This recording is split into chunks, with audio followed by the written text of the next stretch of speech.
શીખવાડવાની છું જુવાર, મેથી, લીલું લસણ, બાજરી અને ના રોટલા. એના માટે અહીંયા આખું મીઠું મેં લીધું છે, એક નાની ચમચી. તમારી પાસે આખું મીઠું ન હોય તો રેગ્યુલર મીઠું પણ લઈ શકો છો. એની સાથે થોડી છાશ નાખી છે, જેથી છે આપણું આ મીઠું છે એ ઓગળતું થાય છે.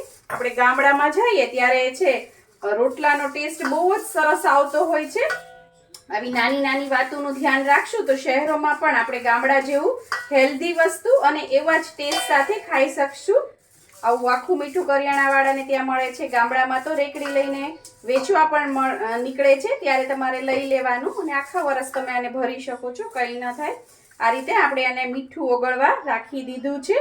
ત્યારબાદ મેં અહીંયા લીધો છે 1 વાટકો બાજરાનો લોટ અને એને ચાળી લીધો. તો એની સાથે મેં લીધો છે 1 વાટકો જુવારનો લોટ અને એની સાથે હું નાખું છું 1 ચમચી ઘઉંનો લોટ. આનાથી જો તમારા રોટલા સરસ બનતા હોય તો આ નાખવાની જરૂર નથી. તમે એક્સપિરિયન્સ હો અને રોટલા ખૂબ સરસ બનાવી શકતા હો તો નહીં નાખવાનો. અને જો તમે શીખાવ છો અથવા તો તમારા રોટલા છે એ કડક બને છે, તિરાડો પડે છે, તૂટી જાય છે અને લાંબા સમય સુધી સોફ્ટ નથી રહેતા, એકદમ રૂખા સુખા થઈ જાય છે, ટિફિનમાં આપો અથવા થોડી વાર પછી ખાવ, તો એની અંદર આ રીતે 1 ચમચી ઘઉંનો આપણે રોટલી બનાવતા હોય એ જ લોટ નાખી દેવાનો છે, ઘઉંનો ઝીણો લોટ. ત્યારબાદ આ મેથીની ભાજી છે જેને સુધારી અને મેં ઝીણી ઝીણી સુધારી લીધી હતી, એ મેં અહીંયા 1 કપ જેટલી લીધી છે.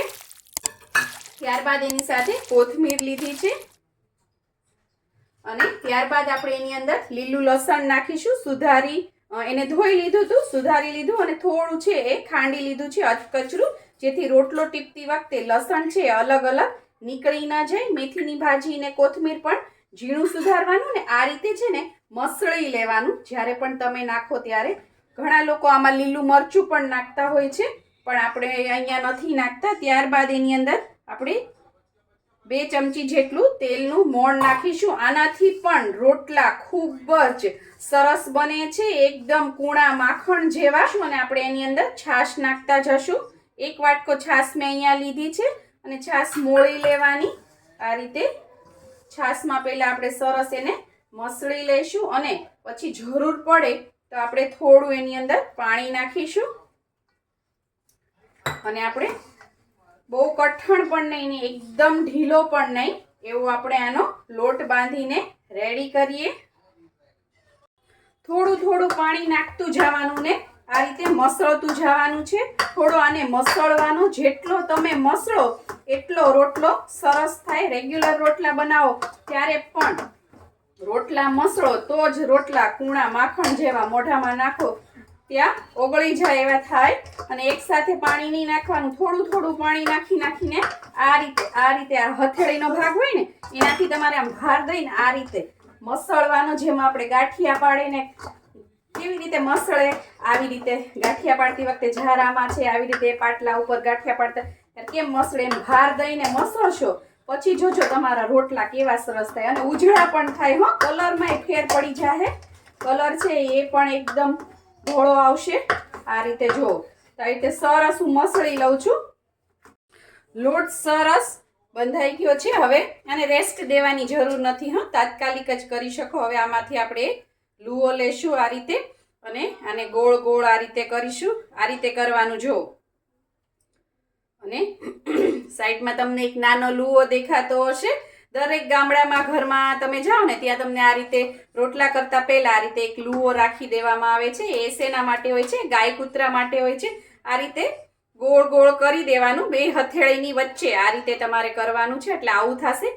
ત્યારબાદ જ્યાં કિનારી હોય ને ત્યાં આ 2 આંગળી અને આ એક અંગૂઠાની વડે આ રીતે દબાવવાનું, આમ ચપટી લેવાની, આવી રીતે પ્રેસ કરતું જવાનું, એટલે આવી ડિઝાઇન બનશે.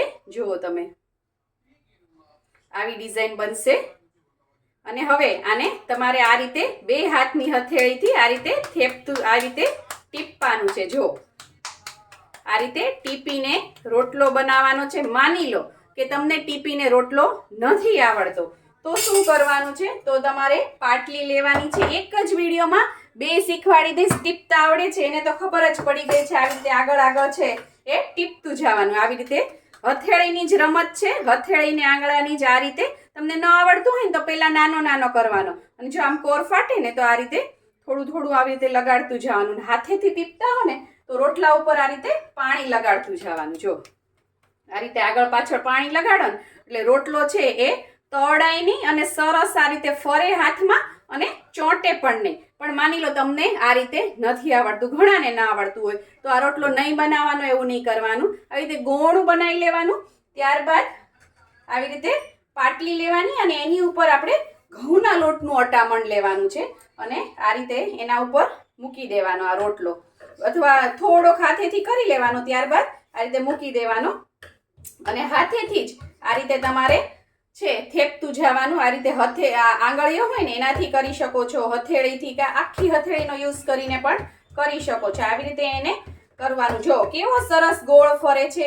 બાજરાના લોટનું અટામણ લ્યો તો બાજરાના લોટમાં ગ્લુટન નથી હોતું, એટલે કે બાજરાના લોટ છે એનાથી લેશો ને તો રોટલો છે તળાતો જશે. જ્યારે ચડશે ને ત્યારે તળાતો જશે. અત્યારે નહીં ખબર પડે, પણ જેમ જેમ ગરમ થાય ને એમ તમારો રોટલો તળાતો જાય.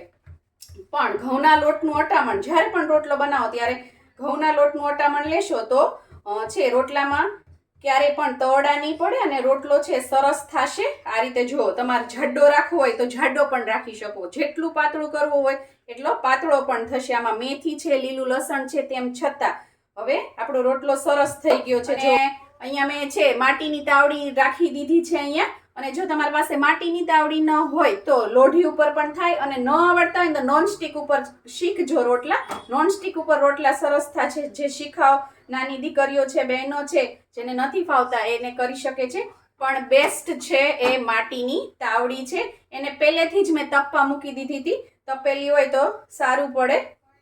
જો તપશે નહીં ને તો ચોટી જશે. હવે આપણે આ રોટલો આ રીતે હથેળીમાં લીધો છે. રોટલાને જો જેને ફાવતું હોય ને તો આમ કરીને ઢબ કરીને નાખી દે, પણ જેને ન ફાવે ને એમ નાખવા જાય ને એટલે શું થાય? ભમરો થાય. ભમરો એટલે કે વચ્ચે આપણને કેમ ગુમડું થાય ને આમ ઉપસી જાય, ઢોકળી જેવું થઈ જાય અને ત્યાંથી રોટલો બળી જાય. એટલે રોટલાને હંમેશા બે હાથની હથેળીમાં આ રીતે પકડવાનો અને આ રીતે ધીમે ધીમે એને આમ સુરાવતા હોય ને એવી રીતે સુરાઈ દેવાનું, એટલે એની એર બધી નીકળી જાય. અને હવે આપણે એને મીડિયમ ફ્લેમ ઉપર ચડવા દઈશું. રોટલો છે એ આપણે જોશું હવે ચડી ગયો છે કે નહીં. 1 જ મિનિટમાં એ ચડી જાય છે. આ રીતે ચાકાથી પણ કરી શકો છો. ડાયરેક્ટ આવે તો મારો ને તો ક્યારેક છે રોટલો અંદર ચોંટેલો હોય ને તો તૂટી જાય ને પછી ફૂલે નહીં. હવે જોઈએ આપણે, જો સરસ ચડી ગયો છે. હવે આ બીજી બાજુ પણ આપણે એને ચોળવી લઈએ. અને આ રોટલો છે ને એ ખાસ કરીને બહુ ફૂલશે નહીં, કારણ કે આપણે એની અંદર મેથીની ભાજી, લીલું લસણ, કોથમીર નાખેલી છે. એટલા માટે આ રોટલો છે એ આ રીતે જ થશે, બહુ ફૂલશે નહીં. હવે અહીંયા આપણો રોટલો ચડે છે. બીજી બાજુ ગેસની ફ્લેમ છે મીડિયમ કરી દીધી છે. ફરીથી એક ગોળું લઈ લીધું છે અને એને આપણે ફરીથી રોટલો છે એ ટીપી લઈએ. જો પાટલી ઉપર થેપીને કરતા હો ને તો પાણીવાળો હાથ નહીં કરવાનો. આમનામ જ લોટનું અટામણ લઈને તમારે થેપી લેવાનું. પણ જો હાથેથી કરતા હો તો સેજ પાણીવાળો હાથ કરીને આ રીતે રોટલો છે એ ટીપતા જવાનો. હવે આપણે બીજી બાજુ ચેક કરી લઈએ કે ચડ્યો છે કે નહીં. થોડો હજી કાચો છે, આપણે એને સરસ ચડવા દઈએ. હવે આપણે આ રોટલાને પલટી લઈએ. અમારા ઘરમાં છે એ થોડો ભૈરો રોટલો પસંદ છે, એટલે મેં થોડો અહીંયા જાડો રાખ્યો છે. હવે આ રીતે ઊંધો કરીને આ બાજુ પણ મીડિયમ ફ્લેમ ઉપર ચડવા દઈશું. સેજ જાડો રોટલો હોય તો એને નિરાતે ચડવા દેવાનો, નહીતર છે જ્યારે રોટલો ખાઓ ત્યારે રોટલાના કાચો લોટ ખાતા હો બાજરાનો એવો ટેસ્ટ આવે. જો તમારો રોટલો બહુ તળાઈ જતો હોય ને તો આ બાજુ જે રોટલાની ઊંધી બાજુ છે એ પહેલી વાર નાખો ત્યારે જે પાછળની બાજુ હોય ત્યાં થોડું પાણી નાખીને આ રીતે પાણીવાળો હાથ ફેરવી દેવાનો, જેથી એને એની અંદર છે મોઇશ્ચર મળે અને આનાથી છે રોટલો ક્યારેય તળાશે નહીં, ફાટશે નહીં અને કૂણો થશે. તમારે હજી થોડીક ચડવાને વાર છે. આ રીતે ચાકાનો યુઝ કરવો. ડાયરેક્ટ તાવીથો મારો ને તો ક્યારેક છે એ ચડતો ન હોય ને, ચડ્યો ન હોય ને કાચો હોય ને તો રોટલામાં કાણું પડી જાય અને ત્યાંથી ફૂલે નહીં. અને આ રોટલા છે એ બહુ ફૂલશે નહીં, કારણ કે આપણે આની અંદર છે એ મેથીની ભાજી, લસણ બધું નાખ્યું છે. એટલે જો તમને ઘણાના ઘરે છે કડક રોટલા પસંદ હોય તો રોટલો પાતળો રાખવાનો, અને થોડા કૂણા માખણ જેવા રોટલા પસંદ હોય તો છે એ રોટલાને થોડો જાડો રાખવાનો. એક બાજુ તાપ મારે ઓછો લાગે છે એટલે મેં તાવડી ફેરવી છે. ને જોઈએ આ રીતે જો સેજ ઊંચો કરીને તમારે જોઈ લેવાનો કે ચડ્યો છે કે નહીં. એક બાજુ સરસ ચડી ગયો છે, એક બાજુ આપણે સેજ ચડવા દઈએ. હવે આપણે પાછળ ચેક કરી લઈએ. જો સરસ ચડી ગયો છે, જાડો છે એટલે સરસ ચડવા દીધો છે. અને તમે જો બિલકુલ તળડા નથી પડ્યા. આપણે પાણીવાળો હાથ કરીએ ને એટલે બિલકુલ તળડા ના પડે. હવે ફરીથી આપણે આગળની બાજુ એને કૂક થવા દઈએ. અને હાથેથી તે પેલો રોટલો હોય ને જલ્દીથી તળાશે નહીં. જ્યારે પાટલી ઉપર થાપીને કરો ને એ રોટલો થોડો તળાઈ જાય છે, એમાં ક્રેક પડી જાય છે. એટલે તો મેં કીધું એ રીતે પાછળ પાણી લગાડશો ને તો ક્રેક નહીં પડે અને રોટલો ફૂલે. તે પાછળ જેવું પાણી લગાડો ને એટલે એની અંદર વરાળ બને. વરાળ બને ને એટલે રોટલો તરત ફૂલે તે અને પોચો રૂ જેવો થાય. અને આપણે થોડોક હવે હજી કૂક થવા દે.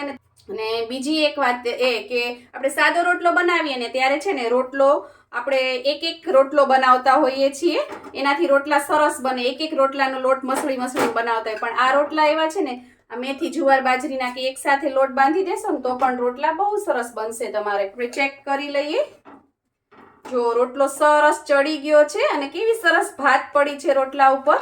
આને આપણે હવે કાઢી લઈએ. અને બીજો રોટલો તો અહીંયા ચડતો રહેશે, ત્યાં રોટલા ઉપર આપણે છે એ ઘી લગાડી દેશું. અથવા સફેદ માખણ પણ લગાડાય, એનાથી પણ બહુ સ્વાદ લાગે. ઘણા લોકો બધા રોટલા થઈ જાય ને પછી ઘી લગાડતા હોય છે. એમ નહીં કરવાનું, પહેલા આ રીતે ઘી લગાડી દેવાનું, જેથી છે ઘી અંદર ઉતરતું થાય અને રોટલો છે એ ખૂબ જ કૂણો સ્વાદિષ્ટ રહે અને અંદર સુધી ઘીનો સ્વાદ બેસી જાય. અને ફરીથી જમવા બેસો ત્યારે થોડું ઉપરથી ઘી આપી દેવાનું. તો જુઓ કેવા સરસ રોટલા તૈયાર છે આપણા. જુઓ તો અહીંયા રોટલા હાર થતા જાય છે ને મસ્ત મજાની થાળી મેં તૈયાર કરી દીધી છે. આ છે અડદની દાળ. આની રેસીપી જોવી હોય તો મારી ચેનલ ઉપર તમને જોવા મળી જશે. સાથે રોટલા છે, જો ઘણાને જાડો પસંદ છે ઘરમાં, ઘણાને પાતળો પસંદ છે, એટલે બધી ટાઈપનું બનતું જાય. અને હારે આપણે સફેદ ઘરનું માખણ, હારે લઈ લીધો છે ગોળ. ગોળની અંદર આપણે નાખીશું આપણું દેશી આવું થીનું ઘી, એટલે આવું ઘાટું ઘી ઓગાળ્યા વગરનું, ગરમ કર્યા વગરનું. જો મસ્ત મજાની થાળી તૈયાર છે. હવે બોલો આમાં કાંઈ ઘટે? તો આવા મેથીની ભાજીના રોટલા જો તમને મારા કેવા લાગ્યા છે એ મને કોમેન્ટ બોક્સમાં જરૂરથી લખીને જણાવજો. જો તમને મારી આ રેસીપી પસંદ આવી હોય તો લાઈક, શેર, કોમેન્ટ કરો. પ્લીઝ મારી ચેનલને સબસ્ક્રાઈબ કરો.